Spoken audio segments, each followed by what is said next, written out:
조금 철학적인 질문할까요? 삶이 무엇입니까? 여러분, 삶이 무엇입니까? 예. 삶이라는 것은 그냥 살아있음이죠. 살아있음, 살아있다는 것. 그럼 내가 삶을 가지고 있다는 것이죠. 그런데 보통 이렇게 삶의 정의를 합니다. 삶은 고통이다. 삶은 축복이다. 삶은 계란이다. 아직도 무슨 조건데 제가 여러분들 지금 이해 못 하시면 삶은 계란, 삶은 계란이다. 여러분, 삶은요 해석하기 나름이라고 봅니다. 어떤 삶이든 어떻게 해석하느냐에 따라서 삶이 달라질 수가 있습니다.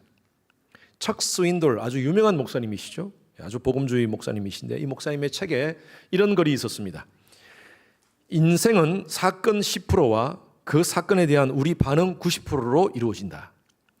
인생은 사건 그 자체보다는 우리의 삶에 일어난 사건에 대한 우리의 해석에 따라 결정되어진다. 어떤 사건에 대해 우리의 해석은 긍정적일 수 있고 부정적일 수 있는데 그 해석에 따라서 똑같은 상황이 축복이 될 수도 있고 불행이 될 수도 있다. 여러분, 예를 들어서요, 이 병에 물이 반밖에 없어요. 그러면 이걸 표현을 이렇게 할 수 있습니다. 오, 물이 반밖에 없네. 아니면 오, 물이 반이나 있네. 똑같이 현상은 똑같습니다. 물이 반이 있습니다. 그런데 이것을 표현이 다른 거예요. 내가 해석을 다르게 하는 겁니다. 물이 반밖에 없다고 해석하고 물이 반이나 있네라고 긍정적으로 해석할 수 있다는 것입니다.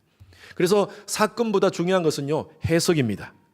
사건은 변하지 않습니다. 팩트는 변하지 않아요. 이미 일어난 일이기 때문에 바꿀 수가 없는 겁니다. 그런데 그것을 어떻게 해석하느냐에 따라서 차이가 많습니다. 우리 보통 얘기하는 꿈보다 해몽이 더 중요하다는 말이 있지 않습니까? 일어나는 사건에 대해서 우리는 이런 이름을 붙입니다. 실패, 시련, 실수, 고난, 고통, 역경, 시련, 버림당함, 뭐 이런 식으로 우리가 이름을 붙일 수가 있습니다. 여러분, 정말 실패입니까? 정말 절망입니까? 여러분, 사건 그 자체가 절망이 아니라 그것을 해석하는 내가 절망의 관점으로 그것을 바라본다는 것이죠. 그래서 저는 믿음을 이렇게 정의합니다. 물론 다양하게 믿음을 우리가 얘기할 수 있지만 저의 개인적인 믿음의 정의는 이렇습니다. 사건과 내 주위에 일어나는 사건과 사람에 대해서 나의 관점으로 해석하는 것이 아니라 하나님의 관점으로 해석하는 것이 바로 믿음이다. 여러분, 공감하십니까? 이게 믿음의 사람. 그래서 믿음의 사람은요 결코 부정적일 수가 없습니다. 믿음의 사람은 긍정적입니다. 왜? 내 시선으로 바라보면 이건 절망이에요. 이건 고통이에요. 아픔이에요. 그런데 하나님의 시선으로 바라보면요, 천진 만물을 창조하신 하나님이 나를 택하시고 하나님의 자녀 삼아 주셨다는 것을 확실히 안다면, 그 믿음이 있다면 우리는 그 사건과 사람에 대한 해석을 다르게 할 수 있다는 것이 긍정적으로 하나님의 관점에서 해석할 수 있다는 것입니다. 아멘입니까? 여러분, 성경 해석도 중요합니다. 성경 해석도 그 말씀을 어떻게 해석하느냐에 따라서 이단적인 해석도 될 수가 있습니다. 수천 년 전 쓰여진 이 성경의 말씀을 어떤 관점에서 해석하느냐 굉장히 중요합니다. 오늘 조금 본문을 제가 인트로덕션을 조금 이렇게 어렵게 시작하는데 오늘 좀 전체적으로 좀 긴장을 하셔서 좀 들었으면 좋겠어요. 예. 그 좋은 강의는요, 아주 안 좋은 강의는요, 어려운 말을 어렵게 해석하는 것, 이건 당연히 안 좋죠. 그런데 진짜 더 안 좋은 거는 아주 쉬운 강의를, 쉬운 내용을 어렵게 말하는 게 이게 안 좋은 강의입니다. 저는 오늘 제가 이 어려운 내용을 가장 쉽게 말씀을 드리겠습니다. 그래서 여러분들 좋은 강의로 생각하시고 잘 마음을 열고 들으시기 바랍니다. 이 말씀을, 성경을 해석하는 우리가 해석이 참 중요한데, 수천 년 전에 쓰여진 하나님의 이 말씀을 어떤 관점으로 해석하는가 중요합니다. 성경 해석에 두 가지 목적이 있습니다. 하나는요, 수천 년 전에 쓰여진 하나님의 이 말씀의 원래 의미를 찾는 것, what it meant, 원래 의미를 찾는 목적이 있습니다. 그리고 그것으로 끝나는 것이 아니라 이 말씀을 오늘날에 나에게 어떤 의미가 있는가, 현재적 의미를 찾는 겁니다. What it means를 찾는 목적이 있습니다. 그래서 이 말씀의 원래적인 의미, 그리고 이 말씀이 오늘날 내가 살아가는 2025년을 살아가는 오늘날 나의 삶 가운데 어떤 의미가 있는가를 찾는 겁니다.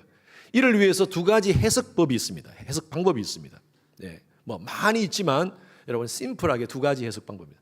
하나는요, literal interpretation입니다. 문자적 해석입니다.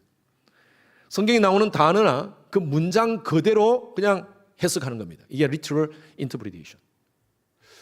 또 하나는요, allegorical interpretation. 이것은 상징적, 비유적 해석이라고 얘기할 수 있습니다. 이 말씀 단어와 어떤 문장 그대로 해석하는 것이 아니라 이 말씀의 어떤 문맥을 파악을 해서 이 안에 있는 영적인 의미가 무엇인가, 상징적으로 어떤 의미가 있는가를 파악하는 상징적 해석을 한다는 것이죠. 근데 성경이 어려운 게요, 어떤 거는 문자적 해석으로 풀어지는 경우가 있습니다. 그런데 어떤 경우에는요, 문자적 해석과 상징적 해석을 literal interpretation과 allegorical interpretation을 같이 해야 되는 그런 경우도 있습니다. 오늘 본문 말씀이 바로 그런 말씀이에요. 오늘 본 말씀이 문자적 해석과 상징적 해석을 같이 해야 되는 말씀입니다. 이사야서는요, 작은 성경책이라고 얘기합니다. 여러분, 성경은 몇 권입니까? 예? 한 권인데요. 예, 창세기부터 요한계시록까지 66권으로 되어 있는 건 맞습니다. 구약 성경은 39권입니다. 신약 성경은 27권. 그래서 39, 27 이렇게 외우자 그랬죠. 그래서 39권의 구약 성경은요, 인간의 타락상, 인간의 죄성을 얘기하고 그리고 메시아의 필요성에 대해서 얘기를 하고 있습니다. 그리고 이 신약의 27권은 그 안에서 메시아의 오심과 이스라엘의 회복에 대해서 말씀을 하고 있습니다. 하나님의 회복에 대한 말씀이 바로 이 신약 성경에 담겨져 있습니다. 그런데 똑같이 이사야도 마찬가지입니다. 이사야서도 마찬가지. 이사야서 전체가 몇 장이냐면요, 66장입니다. 1장부터 39장까지는 이스라엘 백성의 죄악상 그리고 그들의 메시아의 필요성에 대해서 말씀하고 있습니다. 그리고 40장부터 66장까지는 27장이죠. 그 안에는 메시아의 오심인가 그리고 메시아의 회복에 대한 말씀을 하고 있습니다. 그러니까 전체 성경 구조하고 거의 비슷합니다. 그래서 성경학자들이 이 이사야서를 작은 성경책이라고 하는 이유가 바로 거기에 있습니다. 그래서 성경 전체의 주제가 뭘까요? 그러면 바로 예수 그리스도십니다. 제가 신약을 아주 간단하게 세 자로 말씀드려 볼게요. 구약을 세 자로. 오신다. 누가? 예수님이. 신약은요? 그럼 뭘까요? 오셨다. 그리고 또 붙여야 돼요. 네 자를. 또 오신다. 여러분, 성경 다 끝났어요. 오신다, 오셨다, 또 오신다. 누가? 그러면 성경 전체의 주제가 뭐예요? 예수 그리스도세요. 왜 인간에게 예수가 필요한가? 인간은 타락한 존재, 인간의 죄의 문제를 해결할 수 있는 방법은 하나님께서 보내시는 바로 그 예수를 통해서 가능하다. 이게 이 말씀입니다. 성경은. 그래서 이사야서도 마찬가지입니다. 메시아에 대한 초점을 맞춰져 있어요. 자, 오늘 말씀, 우리 읽었던 말씀 앞부분 한번 보십시오. 1절 말씀입니다. 1절 말씀, 우리 말씀 읽을 때는 크게 읽읍시다. 시작. 나의 종, 내 마음에 기뻐하는 자, 또 내가 택한 사람을 보라. 내가 나의 영을 그에게 주었은저 그가 이방의 정의를 베풀리라. 자, 히브리 원문상은요, 히브리 원문상에는요, behold라는 말이 먼저 나와 있습니다. 우리 한글 성경에는 어떻게 되어 있습니까? 보라라는 말이 뒤에 있지 않습니까? 내가 붙드는 나의 종, 기뻐하는 자, 택한 사람, 보라라고 되어 있잖아요. 이 보라라는 말은 킹 제임스 버전, 가장 원어에 가까운 킹 제임스 버전은 behold라는 말이 먼저 나와 있습니다. 여기 NIV 성경에는 hear이라는 말이 먼저 나와 있는데, 여러분 이건 이겁니다. 이렇게 많은 사람들이 쭉 있을 때 어떤 사람을 제가 장로님을 소개한다 그러면 Ladies and gentlemen 이렇게 이해하지 않습니까? 딱 그러면 사람들이 웅성웅성하다가 조용합니다. 뭘 얘기하려나? 그러면서 제가 한 사람을 딱 소개하듯이 바로 그런 겁니다. Behold라는 말은 바로 그런 겁니다. 보라, 강조하는 거예요. 누구를 소개합니까 지금? 나의 종을 소개하는 거예요. 나의 종. 예? 나의 종을 소개하는데 감탄사까지 붙여가면서 이 나의 종을 소개합니다. 이 존재가 어떤 존재냐? 하나님이 붙드시는 종이라는 거예요. 내 마음에 기뻐하는 자라는 것입니다. 하나님의 영이 임한 자라는 것입니다. 누굴까요? 누굴까요?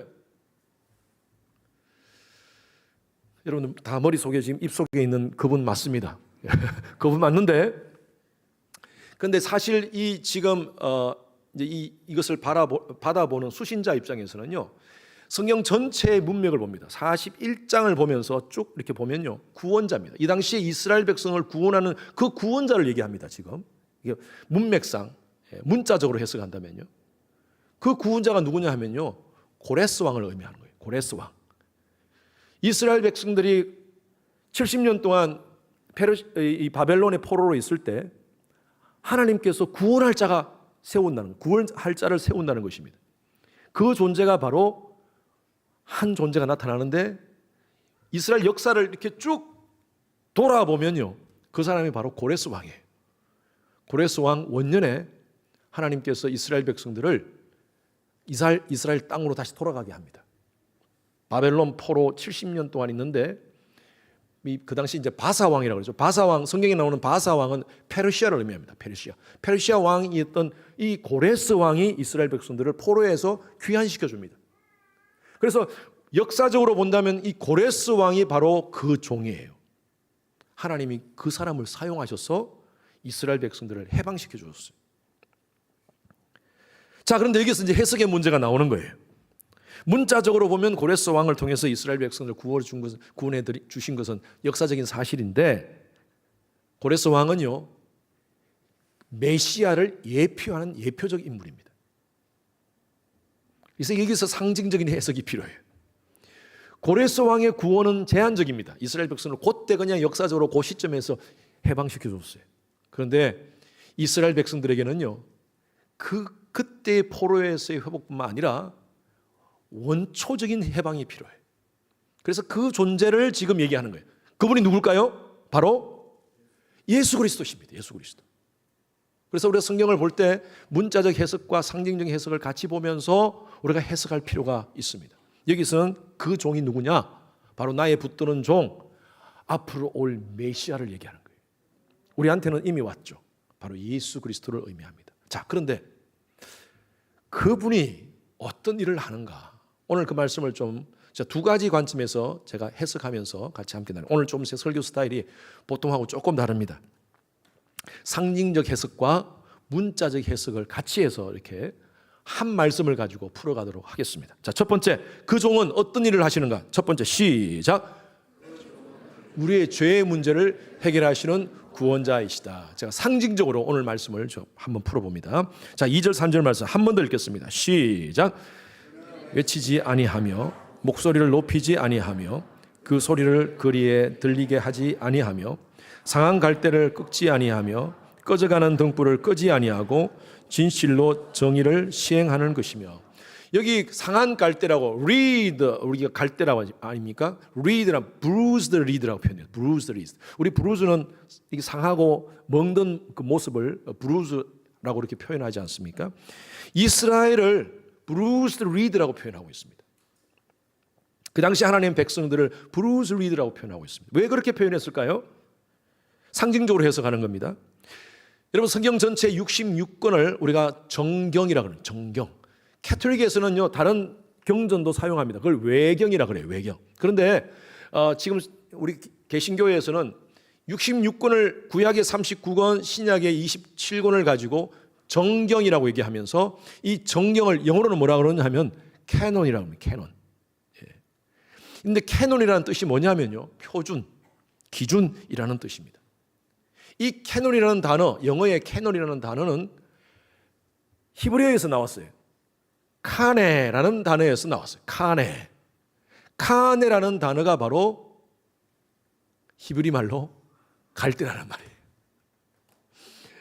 그래서 이 갈대 이스라엘을 상징적으로 얘기하시면서 하나님이 이스라엘을 택하시고 이스라엘을 이 세상의 갈대로 정하셨다는 거예요. 갈대 뭐예요? 캐논. 캐논은 뭐예요? 표준, 기준으로 정하셨다는 거예요. 영적인 해석입니다. 상징적인 해석이에요. 그래서 하나님이 이스라엘을 부르시고 하나님의 자녀 삼아주시고 아브라함을 통해서 하나님 자녀 삼아주시고 이스라엘 백성들이 애굽에서 고통당하고 있을 때 420년의 고통의 시간을 하나님께서 끝내게 하시고 모세를 통하여서 출애굽하게 하셔서 어디로 가게 하십니까? 가나안 땅으로 가게 하셨어요. 젖과 꿀이 흐르는 가나안 땅으로 하나님께서 이스라엘 백성을 불러주셨어요. 하나님의 백성으로 택하여 주셨어요. 그리고 그 이방에 하나님을 섬기는 자들은 이렇게 섬겨야 돼 하는 기준으로 삼아주셨어요. 이스라엘 백성들. 그런데 이스라엘 백성들이 가나안 땅에서 어떻게 됐습니까? 온갖 우상을 섬기면서 타락해버렸어요. 이것을 지금 이 말씀을 우리가 영적으로 해석한다면 꺾어진 bruised reed라는 거예요. 상한 갈대라는 것입니다. 우리나라도 갈대라는 비유를 쓴 소설이 있습니다. 여러분 아마 대지라는 소설 아십니까? 굉장히 오래된 소설인데 펄벅이라는 중국 사람이 쓴 이것으로 노벨 문학상을 받은 사람이에요. 펄벅이라는 쓴 영어로는 The Good Earth라는 책입니다. 여기에 우리 한국을 비유를 하면서 뭐라고 비유하냐면 살아있는 갈대, 살아있는 갈대라고 비유합니다. 상한 갈대가 아니고 살아있는 갈대. 왜 그러냐 하면 정말 우리는 많은 고통을 당했잖아요. 우리나라 민족이 그렇게 많이 갈대처럼 이리저리 막 부닥치고 넘어질 듯 꺾일 듯 하는데 다시 살아나고 그런 모습을 보면서 이 펄벅이라는 사람이 우리 한국을 살아있는 갈대라고 이렇게 묘사한 것도 있습니다. 어쨌든요, 이 상한 갈대라는 것은요, 망가진 하나님의 원하시는 그 기준에서 망가진 존재라는 것입니다. 바로 이스라엘이 바로 그런 갈대였어요. 여러분 인간입니다. 이것이 바로 인간이에요. 이스라엘은요 지금 오늘날 하나님의 백성들의 모습을 상징하고요, 그리고 저와 여러분들의 모습도 마찬가지입니다.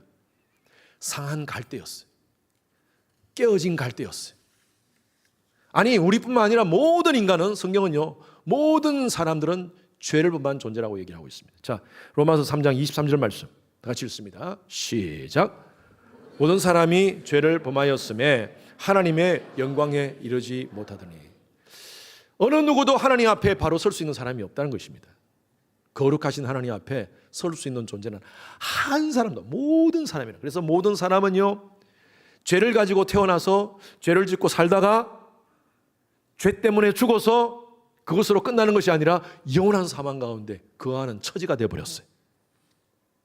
여러분 스스로 죄인임을 인정하십니까?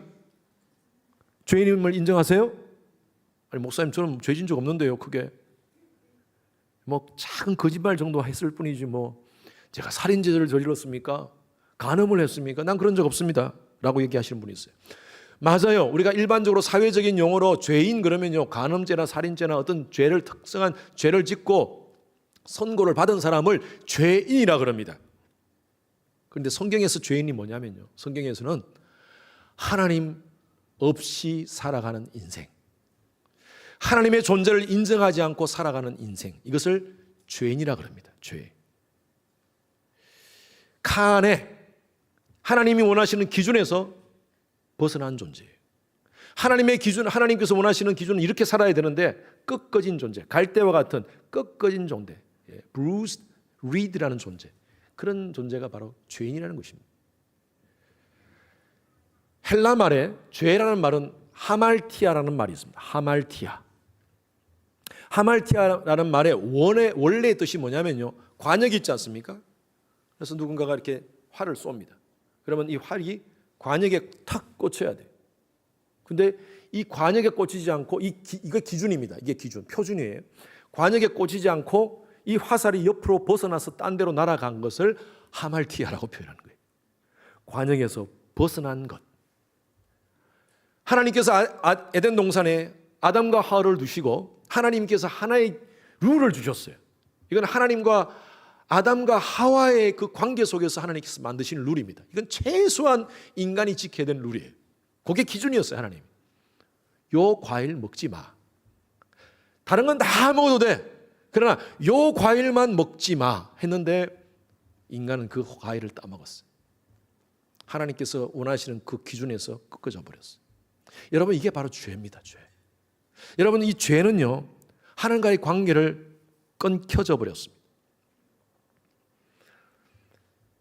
아담과 하와의 죄가 하나님이 먹지 말라는 그 선악과를 따먹어서, 옛날에 우리 사과서리 하듯이, 남의 밭에 가가지고 사과서리 하듯이, 그래가지고 그 하나님의 그 과수원에 손해를 끼쳐서 죄인이 된 게 아닙니다. 여러분, 죄라는 것은요, 하나님 중심의 삶에서 내 중심의 삶으로 살겠다는 거예요. 내 마음대로 살겠다는 것입니다. 이게 죄예요. 이 죄 때문에 하나님과 인간과의 관계가 끊겨버렸어요. 이사야서 59장 1절 2절 말씀 한번 읽어보십시오. 다 같이 시작. 여호와의 손이 짧아 구원치 못하심도 아니요. 크게 했습니다. 귀가 둔하여 듣지 못하심도 아니라 오직 너희 죄악이 너희와 너희 하나님 사이를 내었고 너희 죄가 그 얼굴을 가리워서 너희를 듣지 아니시고. 이스라엘이 하나님을 섬기지 않고 우상 숭배를 계속 하니까 하나님께서 답답하셔서 이사야를 통하여 이 말씀을 하시는 거예요. 하나님이 손이 짧아서 너희들 구원은 못하는 거 아니다. 하나님이 귀가 어두워서 못 듣는 것도 아니야. 뭐 하나님이 듣지 못하고 하나님의 손이 너희들과 구원하지 못하는 이유는 뭐냐면 너희 죄악이 하나님과의 사이를 멀게 했다는 거예요. 누구 책임이에요? 인간의 책임이에요. 너희 죄가 그 얼굴을 가리워서 너희를 듣지 못하게 했다는 것입니다. 하나님과 이 마개가, 이 앞에 가림막이 생겼다는 것입니다. 그래서 하나님의 은혜의 빗줄기가 막혀버렸어요. 이게 원래 인간의 모습입니다. 그래서 인간은요, 죄를 가지고 태어나서 죄를 짓고 살다가 죄 때문에 죽고 영원한 사망 가운데 거할 수밖에 없는 그런 스테레스가 된 거예요. 우리 아이들이 어릴 때 제가 딸이 두 명이 있습니다. 근데 애들이 샤워를 하다가 가끔 저를 부릅니다. 아빠 도와줘. 그래서 막 머리가 막 물이 젖은 채로 저를 불러요. 그럼 제가 가면 이 배텁에 물이 꽉 차 올라오는 거예요. 막혔어. 자기들 머리카락 때문에 막혔어. 근데 자기는 못 뚫어. 더럽다는 거야. 자기가 손대기 힘드니까 이제 아빠한테 오라는 거예요. 그러면 제가 달려갑니다. 뚫어 전문가 아닙니까? 가서 쇠 옷걸이 가지고 딱 펼쳐가. 제가 그 전문가입니다. 혹시 여러분 원하시면 제가 노하우 가르쳐 드릴게요. 딱 해가지고 짝짝짝 돌려서 싹 해가지고 쫙 빼내면요, 아이들이 몇 달 동안 썼던 그 머리카락, 그 끼어있던 머리카락이 쫙 달려오릅니다. 이게 이제 밑에서 막 썩어가지고 같이 오물하고 같이 올라옵니다. 그러면요, 애들은 이 하면서 안 봅니다. 저는 아빠기 때문에 그냥 손으로 그냥 그걸 땡겨내요. 이게 땡기다가 이제 한계가 있으니까 손으로 막 땡겨냅니다. 자기 스스로 이 문제를 해결 못해요. 제가 해결해 주는 거예요. 뚫어가 와야 돼. 여러분, 마찬가지입니다. 하나님과 인간관계 속에서 막혀있는 이 문제를 어떻게 해결할 수 있는가? 인간 스스로는 해결할 수 없어요. 세상은 아무도 선한 사람이 없어요. 의인은 없으니 한 사람도 없다 그랬어요. 모든 사람이 악한 사람, 죄인이에요. 그럼 이 문제를 하나님께서 이 문제를 해결해 주신 거예요. 그게 바로 그 문제를 해결할 수 있는 하나님의 방법이 바로 십자가셨어요. 십자가. 인간은 스스로 이기적이라서요, 절대 자기 문제를 해결할 수 없습니다. 아니, 남 문제도 해결할 수도 없어요. 여러분들이 아마 알고 있는 영국의 진화 생물학자 리차드 도킨슨이라는 사람을 알 겁니다. 무신론자입니다. 이 사람이 이런 얘기를 했어요. 유명한 책이 있죠. 이기적 유전자라는 책에서 이렇게 얘기합니다. 인간은 이기적 유전자의 복제 욕구를 수행하는 생존 운반 기계에 불과하다. 유전자의 보존과 정식을 위한 자연스러운 이기심만이 본래 인간성의 본성이다. 인간은 철저하게 이기심을 가지고 태어나서 이기심을 가지고 살아가고 또 그 자신의 이기심을 계속 물려주는 것이 바로 인간의 본래의 목적이라는 것입니다. 보존 정식을 위해서 자연스러운 이기심만 남아있다는 거예요. 그러면서 이렇게 얘기합니다. 순수한 이타심, 사랑이라는 것은 원래부터 존재하지 않는다. 다른 사람을 배려하고 다른 사람을 소랑하는 그 이타심은 원래부터 존재하지 않는다. 이타심으로 보이는 그 행위마저도 유전자의 생존이나 정식의 유리하도록, 이 표현이 아주 참 기가 막힌 표현입니다. 계산되어 있는 이 탓입니다. 예. 동의하십니까, 여러분? 저는 이 사람의 진화론적 주장은 내가 반대하지만요, 이 사람이 얘기하는 인간은 유전적 죄성을 가지고 있다는 것은 제가 동의합니다. 여러분, 아담 때부터 이것은 계속 유전적으로 물려왔어요. 아담과 하와가 선악과를 먹기 전까지는 서로 굉장히 사랑하는 관계였습니다. 아담이 어떻게 표현했습니까? 하와를 향하여 이는 내 뼈 중에 뼈요 살 중에 살이라. 예. 그래서 저는 제 아내 단축키 전화번호를 뼈, 살, 이로 저도 만들었어요. 뼈 중에 뼈, 살 중에 살, 뼈살이. 아담이 그랬어요. 원래 이는 내 뼈 중에 뼈요 살 중에 살이라. 와우, 제가 얘기했잖아요. 와우, 와우 맨. 여기서 우먼이라는 단어가 나왔다는, 예, 믿거나 말거나. 예. 와우 맨, 그만큼 감동이었습니다. 그런데 죄를 짓고 나서 어떻게 아담이 변합니까? 하나님이 왜 선악과를 따먹었느냐 했을 때, 그때 아담이 이렇게 얘기합니다. 당신이 내게 준 저 여자 때문입니다. 아니, 얼마 전까지 뼈사라 뼈사라 그러면서 그렇게 사랑한다고 뼈 중에 뼈 살 중에 살이라고 얘기했는데, 죄를 딱 지은 인간의 모습이 바로 이거예요. 굉장히 이기적으로 변합니다. 저 여자 때문도 아니고요, 당신이 내게 준, 하나님 책임이 있다는 거예요. 나는 책임 없다는 거예요. 왜 저 여자를 내게 줬습니까? 그리고 당신 책임, 저 여자 책임, 나는 내 책임이 없다. 여러분, 참 이기적이지 않아요, 인간이? 근데 아담만 이기적인 게 아니라 저와 여러분도 마찬가지예요. 얼마나 이기적인지 몰라요. 그래서 이 죄의 유전으로 말미암아 끄끄진 상한 갈대가 되었다는 거예요. bruised reed가 됐다는 것입니다. 여러분, 말씀드린 대로 이거는 인간 스스로 해결할 수 없어요. 도저히. 왜? 모든 사람이 다 죄인이기 때문에. 한 존재가, 의인된 존재가 이 땅 가운데 와야 되는데, 그 의인된 존재가 누구냐? 세상에는 의인이 없어요. 다 이 죄로 오염되어 있어요. 다 유전됐으니까. 하나님께서 결심하신 거예요. 당신이 친히 인간의 몸을 입고 이 땅 가운데 오시기로 작정하신 겁니다. 2000년 전에 바로 이것이 바로 하나님께서 우리 가운데 독생자 예수 그리스도를 보내신 사건인 줄로 믿습니다. 그분은 이 땅 가운데 오셔서 저와 여러분들을 위해 십자가에 달려 죽으셨어요. 그래서 이 바로 하나님의 이 계획이 바로 십자가 사건이었어요. 그런데 그를 어떻게 표현합니까? 지금 여기 보니까 2절에 보니까 42장 2절 한번 다시 한번 띄워주세요. 42장 2절 한 번 더 읽습니다. 시작.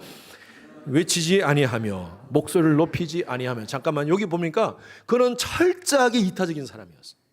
자기 자신을 드러내지 않아요. 거리에서 소리도 내지 않아. 아주 겸손한 종으로 오셨어요, 이 땅 가운데.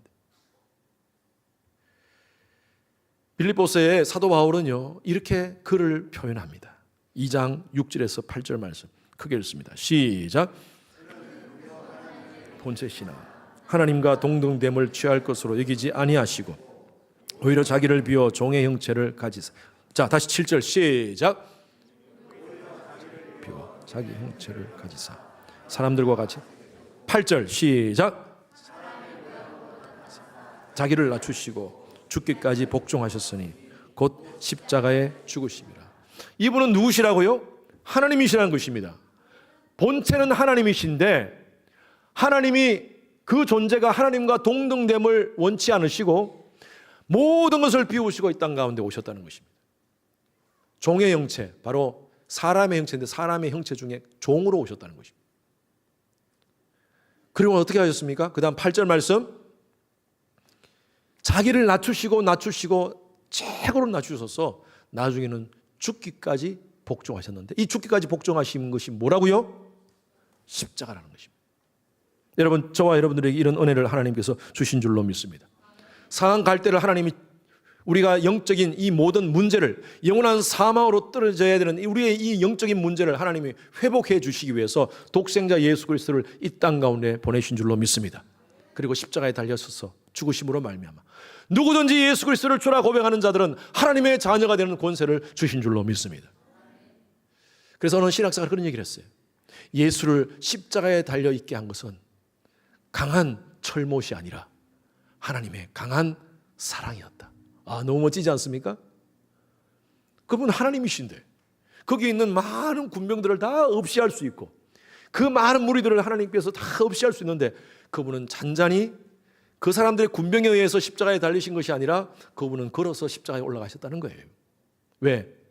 히브리서 12장에 보면요 이렇게 표현하고 있습니다. 그는 그의 앞에 있는 기쁨을 위하여 십자가를 참으사. 그 앞에 있는 기쁨이 뭘까요? 이 예수 그리스도의 십자가를 통하여서 수많은 영혼들이 하나님을 만나고 복음을 만나서 영원한 사망에서 영원한 생명으로 옮기는 것, 이것이 바로 예수님께서 이 땅 가운데 오신 목적인 줄로 믿습니다. 여러분, 그것이 바로 당신의 기쁨이었어요. 그런데 여러분, 저와 여러분들의 입장에서는 이게 그냥 공짜로 주신 거지만 그렇게 가벼운 게 아니에요. 취입한 게 아닙니다. 취입한 게 아니에요. 엄청난 대가를 지불해 주신 하나님의 사랑인 줄로 믿습니다. 여러분, 우리는 이 말씀을 통해서 하나님의 사랑을 봐야 돼요. 하나님의 은혜를 체험해야 돼요. 우리가 예수 믿고 사는 건 이건요 우리가 택한 거 아닙니다. 하나님의 일방적인 너희가 그 은혜를 인하여 믿음으로 말미암아 구원을 얻었나니 이것이 너희에게서 난 것이 아니요 하나님의 선물입니다. 믿으시는 분 아멘.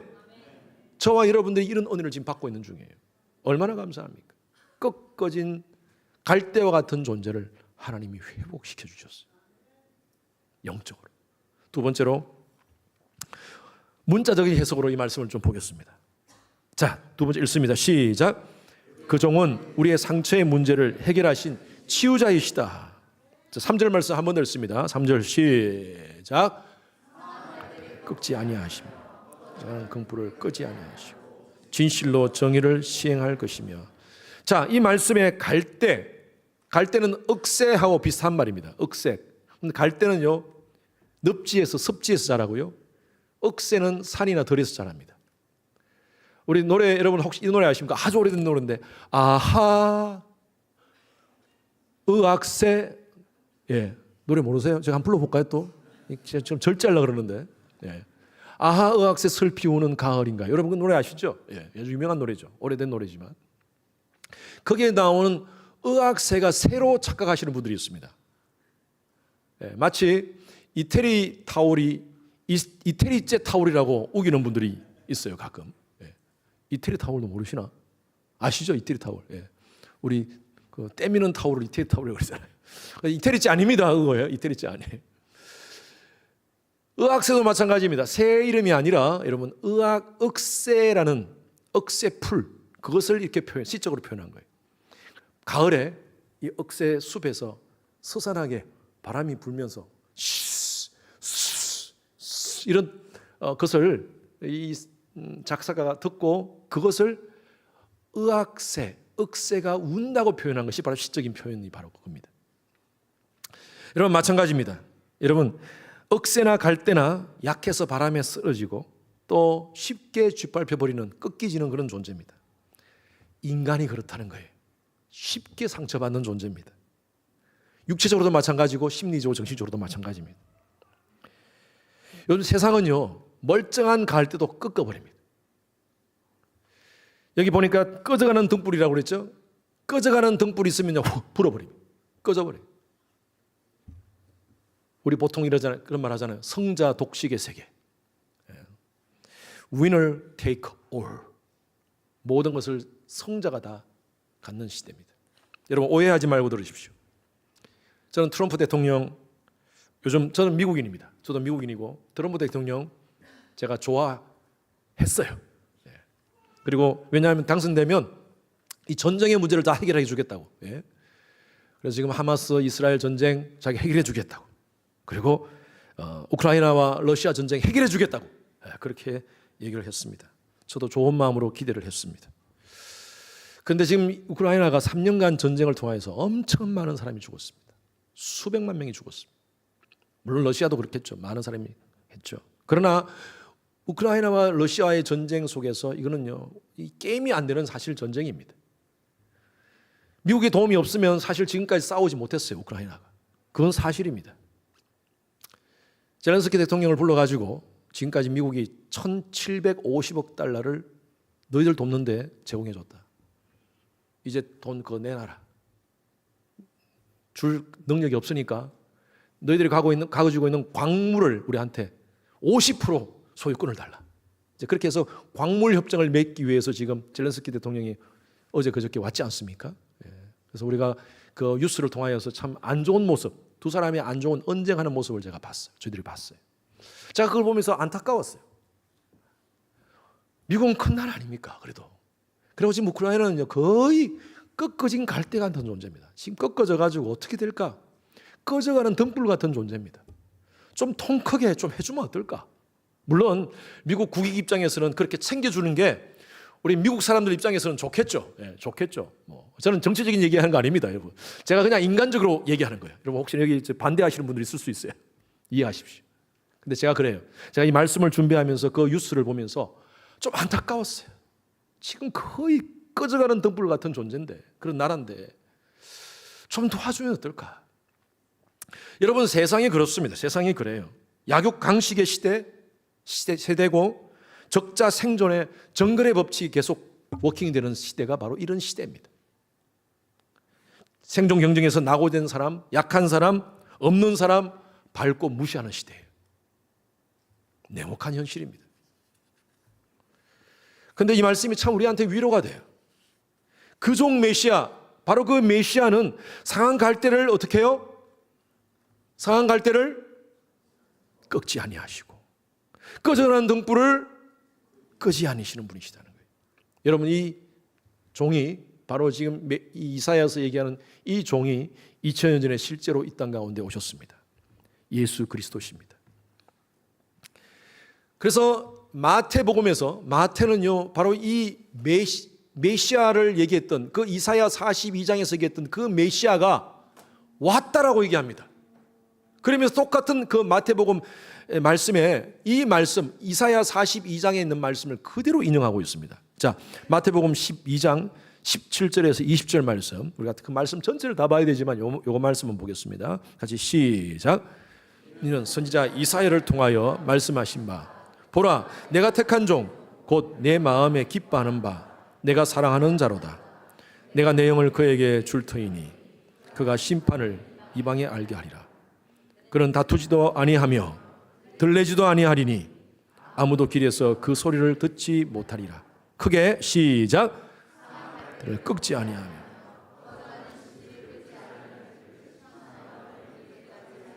이사야에서 얘기했던 그 메시아, 그 존재가 지금 마태가 얘기하는 거예요. 우리 앞에 와 있다는 거예요. 지금 와 있다는 거예요. 이런 말씀, 이 12장 전체를 보면요, 이 말씀의 문맥을 통해서 바로 예수 그리스도를 얘기하는 거예요. 바로 그 이사야서에서 얘기했던, 이사야서는 그 당시에 사람들이, 유대인들이 많이 알고 있는 경전이죠. 그 메시아가 바로 우리 앞에 지금 와 있다는 것입니다. 바로 예수님께서는 이 땅 가운데 계시면서 세 가지 큰 사역을 하셨어요. Teaching, Preaching, Healing. 가르치시고 천국 복음을 전거하시고 그리고 힐링 사역을 하셨어요. 그런데 예수님의 사역에 마태, 마가, 누가, 요한복음 전체를 보면요, 예수님의 사역의 40% 이상이 바로 힐링 사역에 집중하셨어요. 왜 그런 줄 아세요? 너무너무 아픈 사람들이 많기 때문에. 너무너무 아픈 사람이 많기 때문에. 저와 여러분들은 막 이렇게 멀쩡하잖아요. 멀쩡한데 다 우리도 요 상처를 가진 사람들이에요. 아프지 않은 사람이 없더라고요, 보니까. 우리는 아프다 그러면 겉으로만 아픈 사람을 생각하는데 우리는 모두 심리적으로, 정신적으로 아픈 사람들이 너무나 많습니다. 데이비드 시멘스 박사라는 분이 있습니다. 이분이 쓴 책, 유명한 책입니다. 상한 감정의 치유라는 책이에요. 이 책에서 사람의 내면을 나무의 나이테에 비유합니다. 그 나무의 나이테, 여러분 나무 절단면이죠. 그 절단면을 보면 이 나무의 과거의 모든 것을 다 알 수 있대요. 언제 번개 맞았고, 언제 가뭄이 들어가지고 고생했고, 언제 해충 때문에 힘들었고, 뭐 이런 것들이 그 나무의 그 나이테에 다 나와 있다는 것입니다. 사람도 마찬가지입니다. 사람도 겉으로 보면 멀쩡한데 우리 속에 내면에 흔적이 있습니다. 나이테같이 흔적이 있어요. 그래서 그거 상처 때문에 어떤 경우에는요, 툭 건드리기만 하면 멀쩡한 사람이 때로는 분노하고 때로는 우울증에 걸리고 그런 외면의 표현으로 나타난다는 것입니다. 그런데 문제는 이것이 자신의 감정으로, 자신의 어떤 행동으로 끝나지 않고 주위의 사람에게 영향을 준다는 것입니다. 남편에게 영향을 주고, 아내에게 영향을 주고, 자식에게 영향을 주고. 지금 저희 교회 성도는 아닌데 저희들하고 계속 제 아내 부부하고 같이 제가 같이 우리가 돕는 그런 가정이고 기도하는 가정이 있어요. 근데 이 형제가 어릴 때 부모가 이혼을 했습니다. 아주 어릴 때 이혼했어요. 아버지가 집을 떠났어요. 그리고 엄마는 그 아버지로 인해서 굉장히 많은 상처를 받았어요. 그런데 그 어머니가 또 이 아들을 학대하는 거예요. 왜 학대를 하느냐 하면 그 아버지를 자기 남편 닮았다고. 당연하죠. 자기 남편 닮은 아들이지. 근데 남편 닮았다고 어릴 때부터 학대를. 그래서 그 아버지의 버림받은 그 상처, 엄마한테 받았던 그 학대를 가지고 자랐어요. 그리고 결혼을 했고 개인적으로 너무 좋은 분이에요. 너무너무 좋고 좋은 아버지고 아내한테도 정말 잘해주고 하는데 어느 순간이 되면요 사람이 변하는 거예요. 완전히. 어떻게 사람이 이렇게 변할 수가 있는 거예요. 여러분 이런 문제가요 이 세대로 이 대로 끝나는 것이 아니라 문제는 더 큰 문제는 자녀들에게 계속 대물림된다는 것입니다. 저는 목회를 하면서 다양한 분들을 봅니다. 아주 다양한 분들을 봅니다. 뭐 예를 들어서 우리 성도님들 가운데 이제 요즘은 제가 그렇게 하지 않지만 과거에는 성도님이 많지 않았기 때문에 나오시는 분들 다 이렇게 예배 마치고 악수를 했습니다. 근데 악수를 하고 나면 가끔 이렇게 전화가 와요. 목사님, 구역장이 전화를 해주는 거죠. 목사님, 아무개 집사님이 앞으로 교회 안 나오시겠대요. 상처받았대요. 왜요? 목사님이 악수를 하는데 살짝 잡았대. 그냥 잡는 것도 아니고 살짝 잡는 것 같이 했대. 기분 나쁘다는 거예요. 그래요. 그러면 그 다음에 제가 꽉 잡아주잖아요. 꽉 잡았다고 또 기분 나쁘다는 거예요. 네. 어떤 분은요, 꽉 잡았다고 내가 손이 이렇게 아픈데 나를 이렇게 손을 꼭 잡아주나 하면서도 기분 나빠하시고. 어떤 분은 악수를 하는데 눈을 쳐다보지 않았다고 상처를 받았다고 그러시고. 제가 그래가지고 이번에 팬데믹 있을 때 악수를 없애버렸어요. 아이고 잘됐다 이제 팬데믹을 그걸 해서 악수를 안 해야겠다. 그래서 지금은요 손을 내미시는 분만 제가 악수합니다. 여러분도 그래요. 제가 손을 내미시는 분만 제가 악수해요. 제가 한동안 그게 너무 마음이 아픈 거예요. 아니 교회를 상처받기 위해서 오시나? 마치 막 상처거리가 없나 싶어서 눈을 이렇게 떠서 실눈을 하면서 오늘 뭘로 상처를 받을까? 그런 마음을 가지고 마치 성도들이 교회에 오시는 것 같아요. 목회자가 굉장히 긴장 가운데 있으면 또 나 때문에 상처받는 거 아닐까? 또 나 때문에 상처받는 거 아닐까? 지금 우리 성도님들 너무너무 좋습니다. 마음이 넓고 너무 감사해요. 그래서 저는요 이제 지금 많이 훈련이 돼가지고 웬만하면 상처를 안 받아요. 그렇다고 해서 여러분들 저 또 시험하려고 진짜 상처 안 받나 해서 저를 시험하려고 하지 마십시오. 그런데 제가 성도들을 그렇게 얘기를 했는데 제가 한번 해보니까 저도 똑같은 인간이더라고요. 성도들이 말 한마디 때문에 상처받아요. 얼마나 민감한지 몰라요. 저도 마음이 통이 크고 괜찮은 줄 알았는데 말 한마디 때문에 요즘 옛날에는 막 제가 대해라고 했어요. 제 호를 대해로 정하고 싶었어요. 대해. 그해. 큰 바다와 같은 마음이다 해서. 근데 요즘은 종자기 같아요. 종쟁이.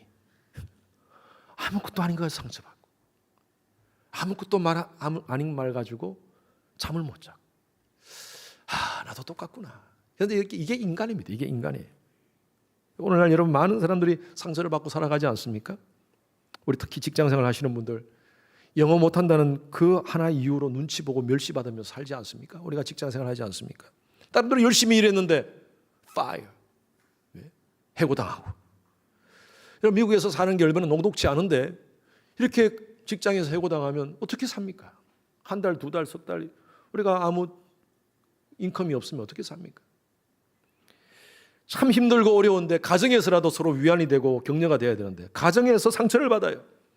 서로 사랑하고 서로 위로하자고 만나서 같이 부부가 되었는데 어쩌면 그 부부관계 속에서 여러분 서로 상처를 많이 주는 그런 관계가 아닌지 모르겠어요. 어떤 부부는 거의 한 달 이상 말하지 않고 산답니다. 지금. 그 얘기도 얼마나 제가 마음이 아픈지. 그래요. 얼마나 상처가 크겠습니까? 얼마나 힘든 여러분 같은 공간에 살면서 말 안 한다는 거 얼마나 힘듭니까? 상할 대로 상한 갈 때입니다. 우리는. 여러분 남자와 여자들은 갱년기가 다 있습니다. 그래서 요즘 부부싸움 많이 하는 부부들 계시죠? 예, 힘내십시오.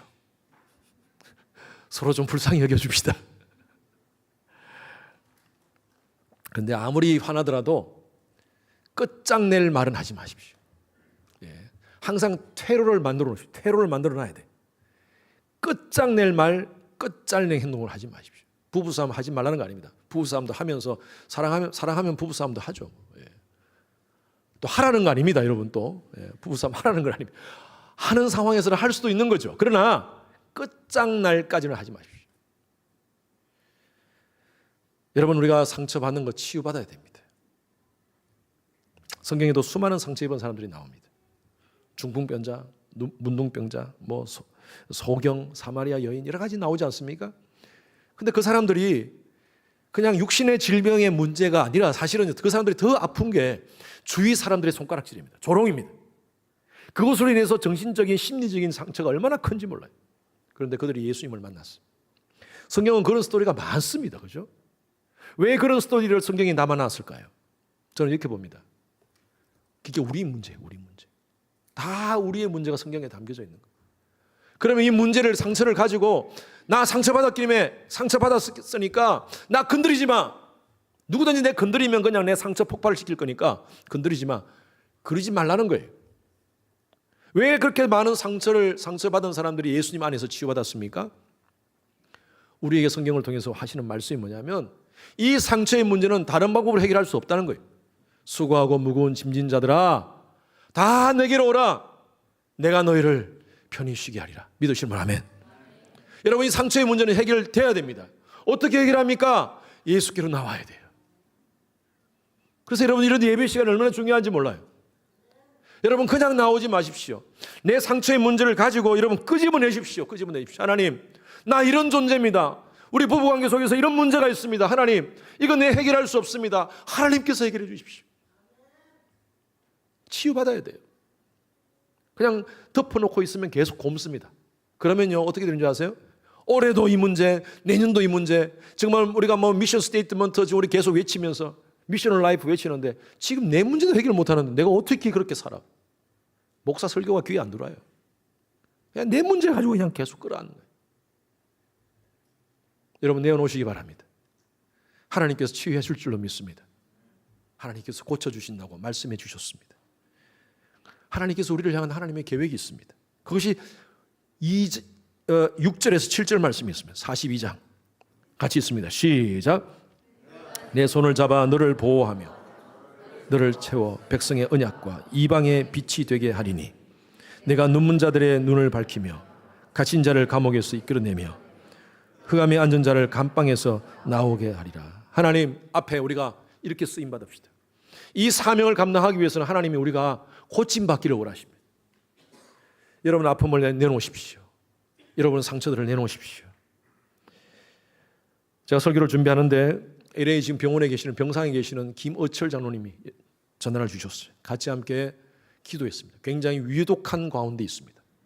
의사들이 그렇게 얘기를 하는 상황 가운데 장로님이 그렇게 말해요. 목사님, 제가 지금까지 산 거 하나님께 감사합니다. 지금까지도 감사하고 또 하나님께서 모든 것 앞으로 이끌어 주리라 믿고 감사합니다. 그러나 하나님이 내게 생명 주신다면 내가 남은 인생 더 하나님이 기뻐하는 일들로 내가 쓰임받고 싶습니다. 그래서 간절히 장로님과 같이 기도해드렸습니다. 페이스타임으로. 여러분, 그래요. 우리 인생 짧습니다. 시한부 인생 우리는 모두 살고 있어요. 여기 계시는 분들 한 사람도 예외 없이 시한부 인생 살고 있지 않는 사람이 없습니다. 아픈 사람만 시한부 인생 살아요? 아니에요. 우리 모두가 살고 있어요. 우리 인생은 다 정해져 있어요. 짧은 인생 동안 우리가 이렇게 계속 내 상처 끌어안고 살 겁니까? 그러지 맙시다. 하나님 앞에 치유받고 하나님 앞에 정말 하나님이 원하시는 미셔널 라이프를 살다가 하나님 앞에 충성된 종으로 인정받는 그런 저와 여러분들의 삶이 되시기를 주님 이름으로 축원합니다. 하나님의 사랑이 우리와 함께합니다. 하나님의 사랑이 우리와 함께 있습니다. 여러분, 그 사랑 기억하면서 내가 내 육신의 질병의 문제 하나님께서 치유해 주신다 믿으시면 아멘. 그리고 내 영적인 문제 하나님께서 치유해 주신 줄로 믿습니다. 아멘. 예, 확신을 가지고 그 사랑에 의지하면서 상처 입은 치유자로서 삶을 살아가는 여러분 되시기를 간절히 축원합니다. 우리 찬양 같이 함께 부를게요. 이 찬양 가사가 바로 오늘 이 말씀을 중심으로 해서 만든 찬양입니다. 상한 갈대 꺾지